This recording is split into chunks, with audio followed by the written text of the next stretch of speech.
Le soi et l'impression de conscience, par Émile Berlerme, en février 2026. La vérité est un bien public, donc un service public. Lorsque nous parlons de conscience, nous avons spontanément l'impression de désigner quelque chose d'évident, une présence intérieure, un je qui observerait le monde et déciderait de nos actes. Pourtant, cette évidence repose peut-être davantage sur une habitude de langage que sur un mécanisme réel clairement identifié. Pour comprendre autrement ce que nous appelons conscience, il est utile de repartir du fonctionnement le plus général du cerveau. Un cerveau au mécanisme isotropique. Les mécanismes du cerveau sont identiques pour l'ensemble de ses fonctionnalités, qu'il s'agisse de connaissances dites innées ou apprises. Autrement dit, le mécanisme qui permet au cerveau de produire un objet mental est le même, quel que soit l'objet concerné. Une sensation corporelle, une image, un souvenir, une idée abstraite ou la représentation de soi. On peut appeler cela l'isotropie fonctionnelle du cerveau.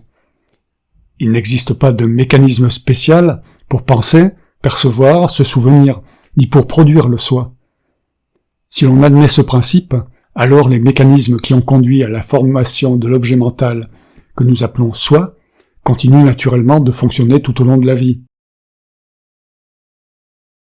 La permanence des signaux et la formation du soi. Qu'est-ce qui permet à un objet mental de se constituer et de se maintenir? C'est la permanence des signaux qui l'ont constitué et qui continuent de le renforcer. Par permanence, il ne faut pas entendre une invariance absolue ou une identité figée des sensations. Les signaux corporels varient en permanence.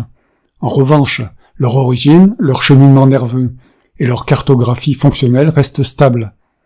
Un signal provenant de l'index gauche, du talon droit ou du bout du nez conserve toujours la même provenance et la même localisation cérébrale, même si son intensité ou son contenu varie. C'est cette stabilité structurelle qui fonde la permanence. L'objet mental soi se constitue ainsi parce que les informations provenant du corps sont typiquement toujours semblables dans leur origine et leur organisation, ou ne se modifient que très peu au cours de la continuité de l'existence. Le cerveau est en permanence sollicité par ces signaux, ce qui renforce sans cesse cet objet mental particulier. Focalisation et intégration des objets.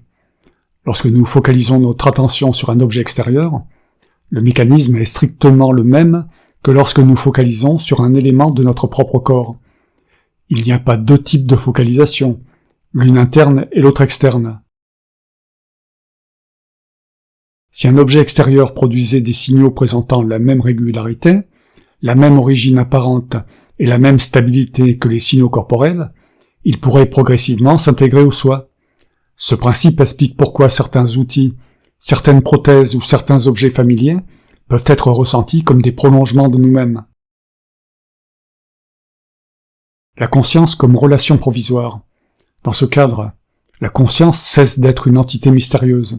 La conscience d'un objet est simplement la relation momentanée qui s'établit entre l'objet mental soi et un autre objet mental.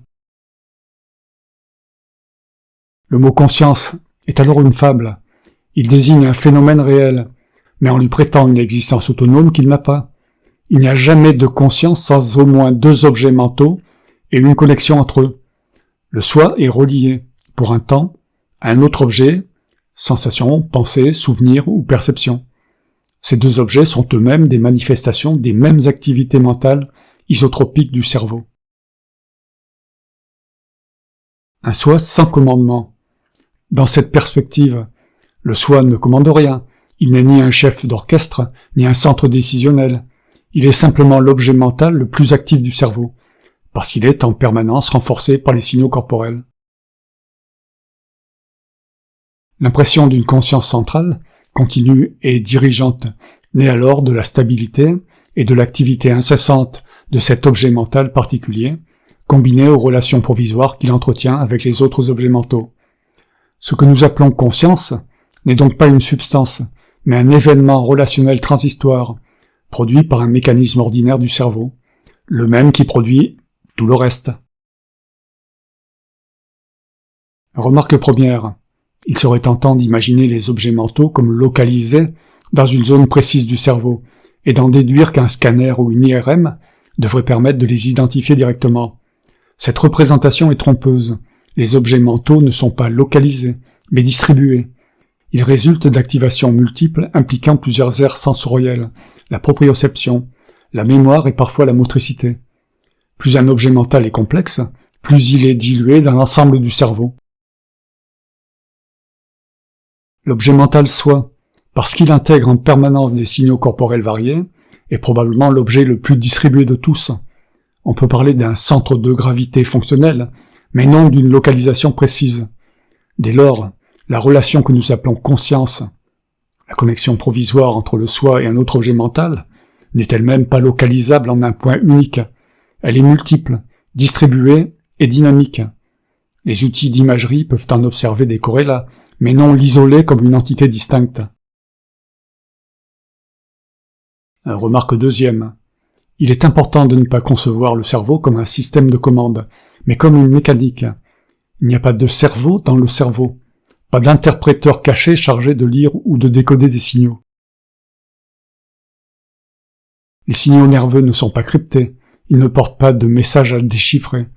Ils produisent directement des effets dans un réseau de relations causales. Introduire un interpréteur reviendrait à supposer un autre mécanisme servant à interpréter l'interprétation, ce qui conduirait à une régression sans fin. Le fonctionnement du cerveau n'exige aucun niveau supplémentaire. Il repose uniquement sur l'organisation dynamique de ses propres activités.